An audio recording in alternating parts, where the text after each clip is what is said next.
എല്ലാവർക്കും നമസ്കാരം. ഇന്ന് നമുക്കൊരു ചിത്രം വരയ്ക്കുന്നത് കാണാം.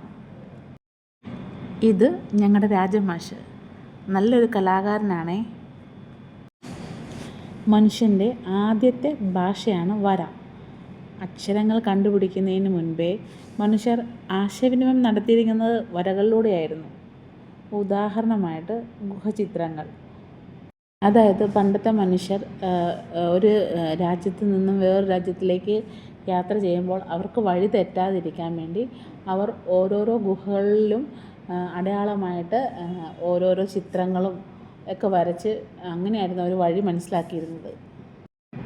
ശരിക്കും വരയ്ക്കൽ എന്നത് ഒരു തപസ്യയാണ്.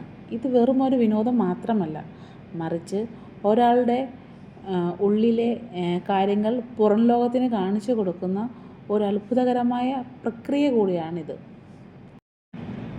എല്ലാവരിലും ഒരു കലാകാരനുണ്ട്.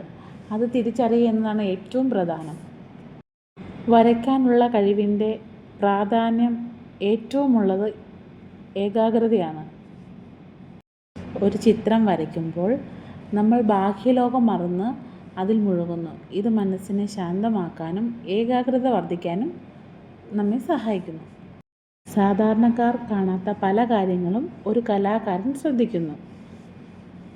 ഉദാഹരണമായിട്ട് വെളിച്ചവും നിഴലും നിറവ്യത്യാസങ്ങളും പ്രകൃതിയെ തന്നെ സൂക്ഷ്മമായ മാറ്റങ്ങൾ എന്നിവ നിരീക്ഷിക്കാനുള്ള കഴിവ് ഇതിലൂടെ തന്നെ ഇവർക്ക് വളരുന്നു.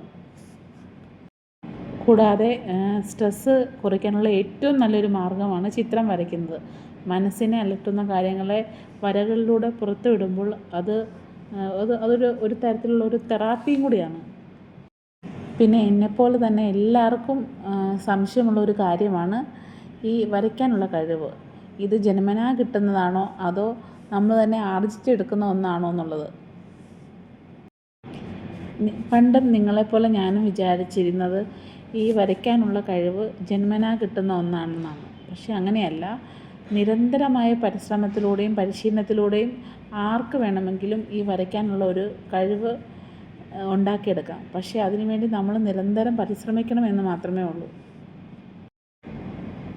നന്നായിട്ട് പരിശ്രമിക്കുകയും അതോടൊപ്പം തന്നെ ക്ഷമയ്ക്കും ഇതിന് നല്ലൊരു പങ്കുണ്ട്. ഒരു ചിത്രം പൂർത്തിയാക്കാൻ മണിക്കൂറുകളോ ദിവസങ്ങളോ എടുത്തേക്കാം. പക്ഷേ അത് അത്ര ക്ഷമയോടുകൂടി ഇരുന്ന് നമ്മൾ ചെയ്യുകയാണെങ്കിൽ ജീവിതത്തിലെ മറ്റു മേഖലകളിലും ഇത് നമ്മളൊക്കെ ഒത്തിരി ഗുണം ചെയ്യും. സാങ്കേതിക വിദ്യയുടെ ഉപയോഗം ഇന്ന് പെൻസിലിലും പേപ്പറിലും മാത്രം ഒതുങ്ങുന്ന ഒന്നല്ല. അതിനു പകരം ഡിജിറ്റൽ ടൂളുകൾ അല്ലെങ്കിൽ ഡിജിറ്റൽ ആർട്ട് ഉപയോഗിച്ച് നമുക്ക് അത്ഭുതങ്ങൾ സൃഷ്ടിക്കാം. കാലത്തിനനുസരിച്ചുള്ള മാറ്റങ്ങൾ ഉൾക്കൊള്ളുന്ന കഴിവിനെ കൂടുതൽ മിനുക്കിയെടുക്കാൻ ഇത് നമ്മെ സഹായിക്കുന്നു. ഇപ്പോൾ വരയ്ക്കാനുള്ള കഴിവ് ഇന്ന് പല തൊഴിൽ മേഖലകളിലും അത്യന്താപേക്ഷിതമാണ്. ഉദാഹരണമായിട്ട് graphic designing, animation and gaming, architecture, fashion designing തുടങ്ങിയ ഇതുപോലുള്ള മേഖലകളിൽ വരയുടെ പ്രാധാന്യം വളരെ വലുതാണ്. അവർക്ക് മാത്രം മതി എന്നായിരുന്നു പണ്ട് എൻ്റെ വിചാരം. പക്ഷേ ഇപ്പം അങ്ങനെയല്ല. നേഴ്സിംഗ് മേഖലയിലും ഇതുപോലുള്ള വർക്ക് ഞങ്ങൾക്ക് ചെയ്തേ പറ്റുള്ളൂ. അതിനുവേണ്ടി വരയ്ക്കാൻ അറിയത്തില്ലാത്തത് കൊണ്ടാണ് നമ്മൾ ചേട്ടനെ സമീപിച്ചത്. ഇപ്പോൾ സ്കൂൾ മേഖലകളിൽ കുട്ടികൾക്ക് സെപ്പറേറ്റ് ആയിട്ട് ഒരു പീരീഡ് തന്നെ ഡ്രോയിങ്ങിൻ്റെ ഉണ്ട്. അതിലൂടെ കുട്ടികളുടെ കലാപരമായ കഴിവുകൾ പുറത്തു കൊണ്ടുവരാൻ ടീച്ചേഴ്സിനും സാധിക്കുന്നുണ്ട്.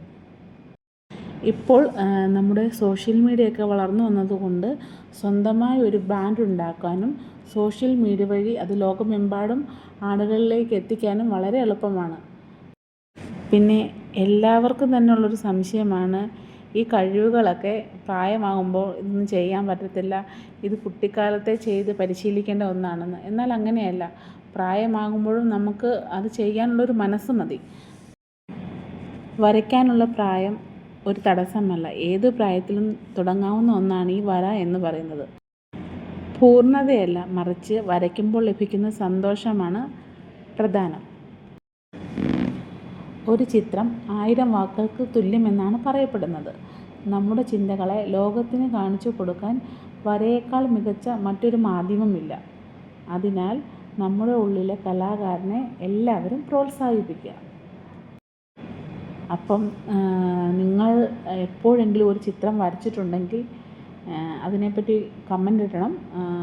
എല്ലാവരും എല്ലാവരുടെയും മനസ്സിലുള്ള ആഗ്രഹങ്ങളെ പ്രോത്സാഹിപ്പിക്കണം. വരയ്ക്കാൻ കഴിവുള്ളവർ വരയ്ക്കണം. അത് പിന്നത്തേക്ക് മാറ്റി വയ്ക്കരുത്. ഇനി അടുത്തൊരു നല്ലൊരു വീഡിയോയുമായി നമുക്ക് വീണ്ടും കാണാം. Okay, by.